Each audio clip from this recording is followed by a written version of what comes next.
The three ewes cost $6 from the back of Heinrich Bauman's wagon on a Saturday morning in March of 1931, which was what they cost because Heinrich Bauman was leaving Wyoming and was not taking them with him. Elsa Varne paid the $6 before anyone else at the Sheridan County dispersal had made up their minds about what they were looking at. The men along the fence rail had been staring for 15 minutes, not with interest, with confusion, because in every year they had been raising sheep in northern Wyoming, they had never seen sheep that looked like these three. They were white everywhere. Not the pink-faced, bare-legged white of a Rambouillet, a dense, wavy, cream-white fleece covering their bodies and their legs and most of their faces, so that from any distance they looked less like sheep than like very large, very round clouds that had descended into Heinrich Bauman's pasture and were calmly waiting to see what happened next. And then there was the black, the nose, black as charcoal, distinctly marked against all that white. Black ears, black patches circling the eyes like spectacles, black hooves, spiral horns on all three, rising from the fleece-covered heads in twin arcs. Heinrich Bauman had brought the breed from the Valais canton of Switzerland 40 years ago, a breeding pair on a ship, because he had raised them as a boy and would not live without them. He was going to his daughter in Denver. He could not take the sheep. Elsa paid $6 and drove home with them in the back of the flatbed, all three sitting with the serene self-possession of animals entirely comfortable with whatever situation they found themselves in, which she would come to understand was simply the breed's character. Her name was Elsa Varne.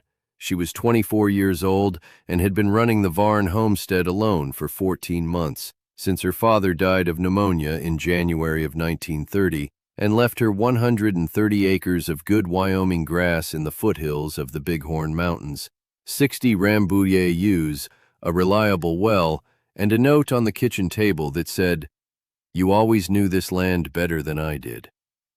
She had known it since she could walk. She ran the Rambouillet operation well, and it was not, at commodity wool prices in 1931, enough. She had been planning the Valais since November, reading, corresponding, tracking down everyone who might know anything about Swiss mountain sheep breeds and what they produced and who would buy it.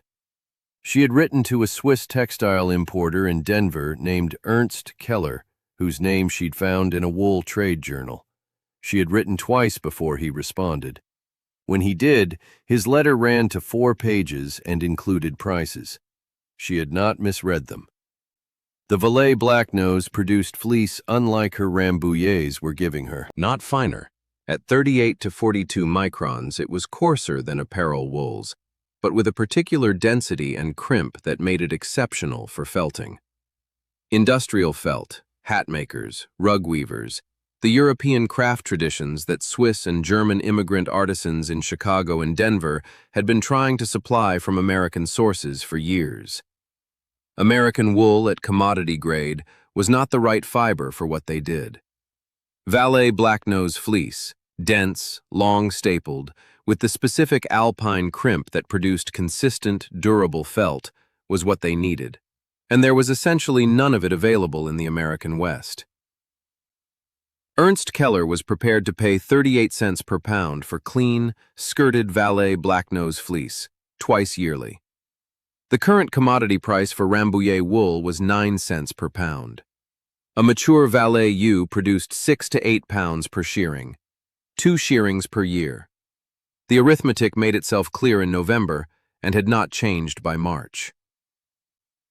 She named the 3 ewes Rosa, Marta, and Lenny. She acquired a Valais Blacknose ram named Bruno from a Colorado shepherdess in July. She learned the breed in those first months the way she learned everything, methodically, from its own terms. The Valais was non-seasonal breeding, which meant lambing could be scheduled to her advantage rather than the calendar's. Gestation was 147 days, 5 months exactly. Hardy in cold and altitude, bred for the Swiss Alps, which meant Wyoming winters were not a hardship. Good maternal instinct, easy lambers, and the temperament of animals who had been companions to alpine farmers for centuries They followed her through the pasture like dogs, without being called, and regarded everything in the world with the same calm, direct interest. It was in April that Will Tanner came to the fence. He farmed the 180 acres to the south, good flat pasture running up against the foothills, primarily wheat and a small beef operation hanging on, the way most things were hanging on in Sheridan County in 1931. He was 32 years old, dark-haired and dark-eyed, with the particular quality of face that comes from good bones and outdoor work rather than arrangement. A strong jaw, a straight nose, the kind of sun-bronze complexion that goes darker through summer and doesn't quite fade in winter. His eyes were dark brown and warm when they were at rest and sharp when they were paying attention, which was most of the time. He was broad through the shoulders and moved with the easy confidence of a man who knew his own strength without making anything of it. He was, by the consistent and not always quiet assessment of Sheridan County's women, the most attractive man in it, which he seemed genuinely unaware of, which was the primary reason the assessment was accurate. He came to the south fence in April with a question about the shared irrigation head. The spring runoff had shifted it. He wanted to reset it properly. Did she object? She did not. He was looking, while she answered, at the south pasture where Rosa and Marta and Lenny were working the spring grass. In the April morning light, they were extraordinary. The white fleece long from the winter growth, the black noses vivid against all that white, the spiral horns catching the light, moving through the grass with the unhurried dignity of animals who know exactly what they are. "What are those?" he said. "Valais Blacknose sheep," she said. "Swiss mountain breed." He watched them. The 3 ewes had noticed him looking and turned to look back. All 3 black noses angled toward the fence with pleasant, direct curiosity. "They're looking at me," he said. "They do that," she said. "They're friendly." He nodded and went to reset the irrigation head. He came back the following Thursday. He had no pretext this time. He came to the fence when she was doing the pasture check and asked how the sheep were settling in. She told him. He listened with the quality she would come to know well, complete, unrushed, receiving everything she said without filing it away too quickly. He came back the Thursday after that, then the one after that. He had stopped needing a reason. She had stopped expecting one.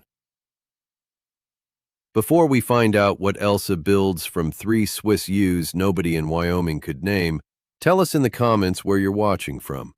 This channel reaches people from all across the country, and we love knowing where these stories land. If you haven't subscribed yet, hit that button now. New stories every week. The first shearing was May. Pete Goss, the county shearer, handled the Valais with the bemusement of a man who had put clippers to 12,000 Wyoming sheep and never met any that stood as pleasantly as these. Rosa gave 7 pounds 2 ounces, Marta 6 pounds 11, Lenny 5 pounds 9, 19.5 pounds total, clean and skirted. Ernst Keller's representative, Georg, drove up from Denver and took it south in a cloth sack. 3 weeks later, a bank draft for $7.38. She sat with it. $7.38 from 3 sheep and 1 morning's work. Her 60 Rambouillets, sheared the same May, had produced 420 pounds of wool at 9 cents per pound. $37.80 from 60 animals.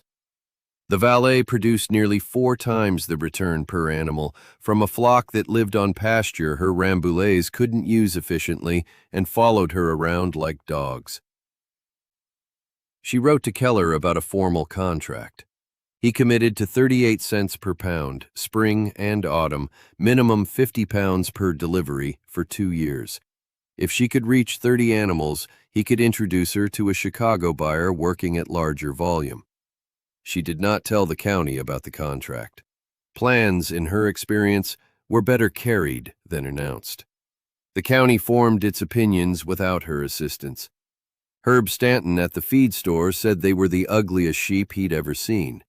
Agnes Pryor at the post office said they looked like something from a children's book. The county extension agent came out in June, read Keller's letter, and observed carefully that the felting wool market had been a consistent gap in Wyoming's agricultural output. He did not say she was right. He said her numbers were interesting, which in Sheridan County was the same thing. Will Tanner said nothing about the county's opinions. He came on Thursdays and asked good questions: shearing weights, the autumn breeding schedule, whether she planned to retain all the ewe lambs. His questions came from someone who had been thinking about the operation between visits, tracking the logic of it. She found this useful and allowed herself to notice that he was also, in the particular morning light that fell across the south fence, very good to look at. She noted this in no ledger. She allowed herself to know it. Bruno arrived in July from Colorado, 3 years old, with horns completing their first full spiral and the same placid self-possession as her ewes. She bred the 3 ewes in August, January lambing, 147 days, 5 months to the day. She had the calving shelter ready and the records prepared, and a hotel chef in Sheridan who had confirmed in writing he would pay a premium for mountain lamb from a heritage breed, which the Valais qualified for on both counts. The Thursday after she put Bruno with the ewes, Will came to the south fence and found Bruno visible in the pasture and said, without making anything of the timing, "Impressive horns." She looked at him. He was smiling, not performing it, just genuinely amused by Bruno's particular magnificence, and it was a very good smile. The kind that arrived quickly and stayed.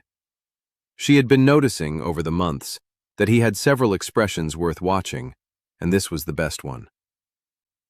She went back to checking the water trough and thought about it that evening, which she allowed herself because the evening was her own time. January came hard and cold off the bighorns. The Valais were indifferent to it. Rosa lambed on the 9th with twins, ewe lamb and ram lamb, both black-nosed, both up within the hour. Marta lambed on the 12th with a single ewe lamb that arrived with the most spectacular horn buds Elsa had seen on a newborn. Lenny gave twins on the 15th, 1 of each. 6 lambs total. 5 survived. Lenny's ram lamb came in underweight and was gone by the 3rd day, which she recorded without softening because the ledger was the truth, and the truth did not soften. 5 healthy lambs. 3 ewe lambs retained for the flock. 2 ram wethers marked for the Sheridan Hotel kitchen at the premium price the chef had confirmed. Will came to the south fence the Thursday after the last lambing, and she walked him to the pasture edge, and he looked at the ewes with their lambs, all that black and white, the fleece already developing on the young faces and legs, the horn buds visible on the ewe lambs. "They look like they belong somewhere more dramatic," he said. She looked at her lambs. "I think they're right where they belong," she said. He was quiet. Then, "So do you." She looked at him. He was looking at the pasture, not at her, but the expression on his face was not looking at sheep. She filed this carefully and said nothing. It was February. There was time. We're halfway through this story, and we want to know, have you ever seen a Valais Blacknose sheep in person? That black nose against all that white stops everyone cold. Tell us in the comments. We read every one. And if you haven't subscribed yet, this is your reminder. New stories every week. The spring shearing of 1932 told the story the ledger had been building toward. 8 animals now, the 3 original ewes, Bruno, the 3 retained ewe lambs approaching first shearing weight. Total spring fleece, 43 pounds. Payment from Keller, $16.34, from one morning shearing. But the letter that changed everything arrived the week after the fleece payment. Ernst Keller had shown a sample of her Valais Blacknose fleece at a Denver trade meeting in March. A textile merchant named Frederick Strauss, 53 years old, Chicago, specialty wool importing, had seen it. He had been trying to source American-produced European-grade felting wool for 7 years. He wanted to visit the operation. He arrived in May in a motor car that cost more than her farm. He walked the pasture. He examined the animals. He read her shearing records and fleece weight logs with the attention of a man reading a document in a language he knows well. He asked 3 technical questions about the crimp structure and whether she had tested the felting rate of the autumn versus spring clip. She had. She showed him the results.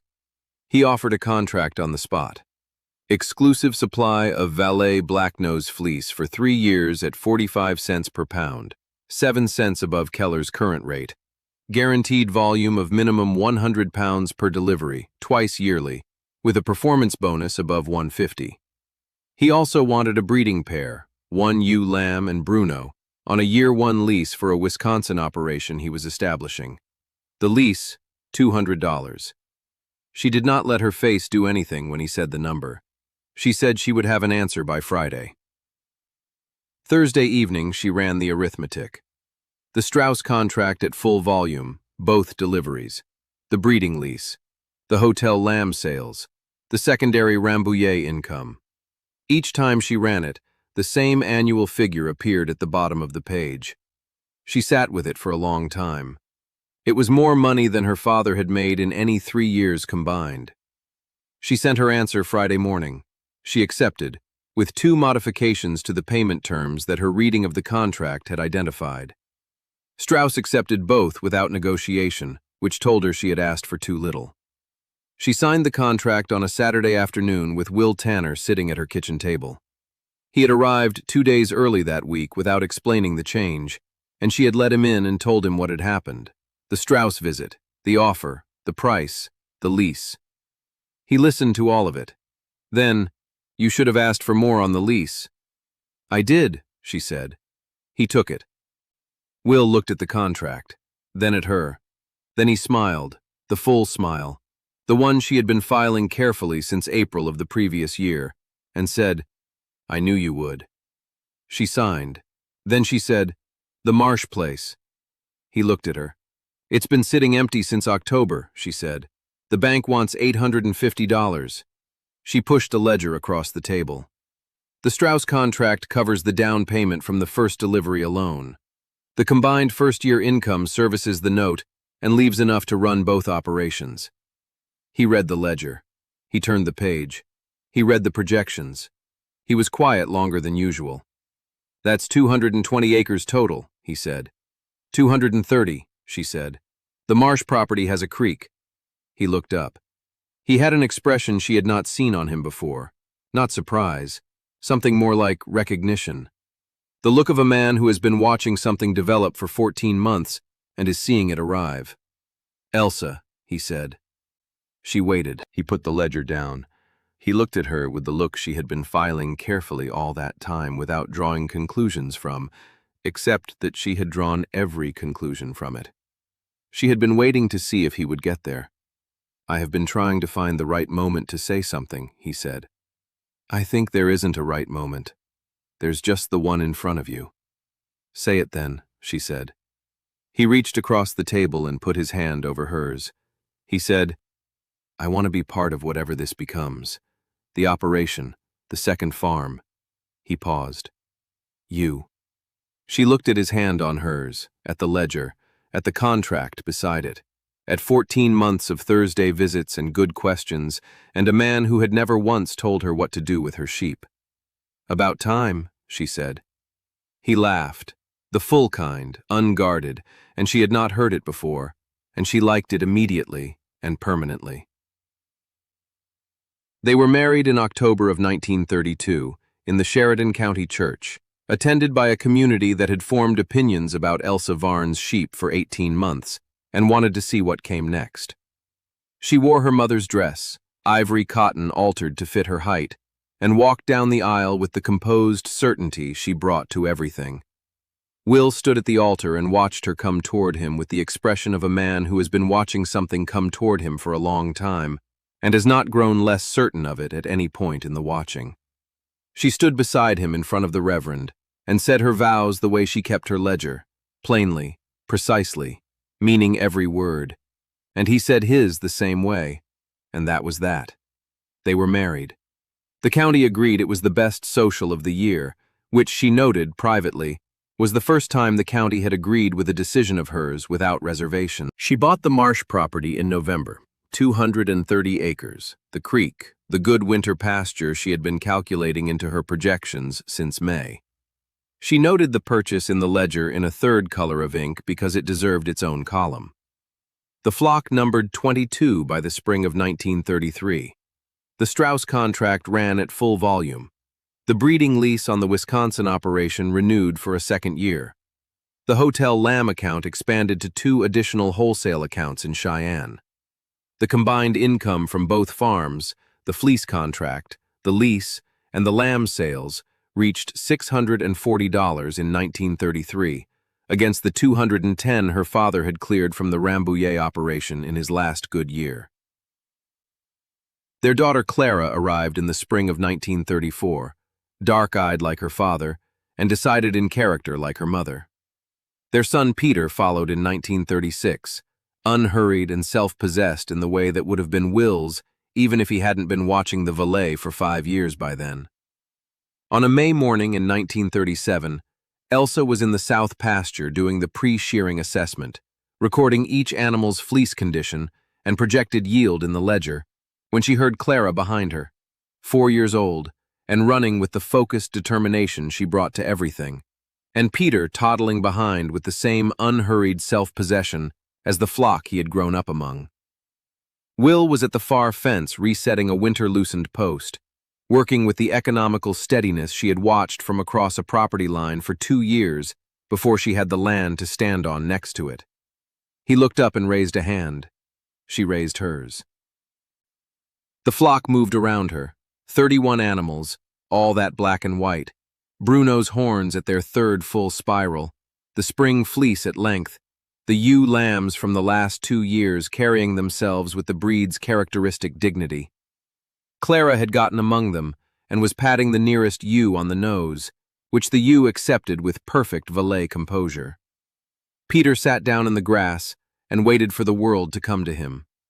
She looked at all of it, the pasture, the flock, both farms visible from where she stood, the bighorns in the morning distance, the ledger in her hand with its 3 colors of ink, and thought about a Saturday in March of 1931, and $6, and 3 white sheep with black noses that nobody at the Sheridan County dispersal had known what to call. She had known what to call them. She had known what they were worth. She had come home with them in a flatbed and built from that a life that bore no resemblance to what the county had thought a 24-year-old woman alone on 130 acres was going to manage, and every part of it had come from the same place. The reading, the correspondence, the numbers run until they could be trusted, the willingness to pay $6 for something nobody else would touch. Will came across the pasture, stepping around the flock with the ease of 5 years of practice. He stood beside her and looked at the same view and said nothing for a moment, the way he didn't need to anymore. "How does it look?" he said. She looked at her ledger, at the flock, at Clara still introducing herself to the nearest ewe, who accepted the attention with full Valais grace. "Like exactly what I calculated it would be," she said.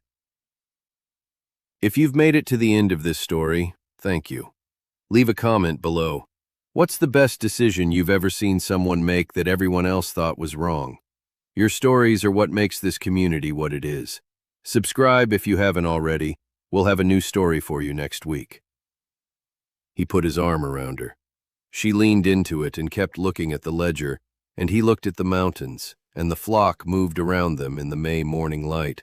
All that black and white, all that extraordinary coat catching the Wyoming sun, and the bighorns held their snow on the high peaks, and it was, by every measure that actually counted, precisely enough. And then some.